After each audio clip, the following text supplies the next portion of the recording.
ఏమైందన్నా ఇక్కడ కూర్చున్నావు? ఏమని సార్ కొత్తగా చెప్పండి. గ్రాడ్యుయేషన్ అయిపోయి 3 ఇయర్స్ అయిపోతే ఏ జాబ్ లేదు, ఇంట్లో వాళ్ళు ప్రెషర్ పెడుతున్నారు, ఏ జాబ్ చేయట్లేదు. అన్ని కోర్సెస్ నేర్చుకున్నా కానీ దేంట్లో జాబ్ రావట్లేదు. మరి ఏం చేద్దాం అనుకుంటున్నాం ఇప్పుడు? చూద్దాం అనుకుంటున్నా ఏదైనా జాబ్. ఈ రాజుగాడు ఉన్నాయి కదా, రాజుగాడు కూడా ఇలానే చాలా కోర్సెస్ నేర్చుకున్నాడు. లాస్ట్ కి ఒకటి డిజిటల్ మార్కెటింగ్ అని నేర్చుకున్న వాడు జాబ్ చేస్తున్నాడు హైదరాబాద్ లో. అవునా?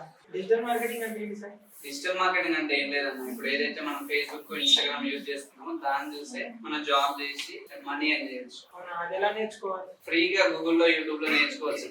నేను ఉన్నాను.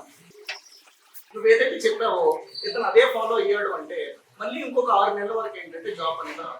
ఎందుకు అంటే ఎప్పుడైనా ఒక కోర్స్ అనేది నేర్చుకునేటప్పుడు థియరిటికల్లో నేర్చుకుంటే మీకు జాబ్ రాదు. ఎప్పుడు కూడా ఏంటంటే ఒక కోర్స్ నేర్చుకునేటప్పుడు ప్రాక్టికల్ అయితే నేర్చుకోవాలి. మీరు కూడా ఇదే ఎప్పుడైనా ఒక కోర్స్ నేర్చుకునేటప్పుడు ప్రాక్టికల్ నేర్చుకోవడానికి ట్రై చేయండి, అప్పుడే మీకు జాబ్ అయితే వస్తుంది. Thank you.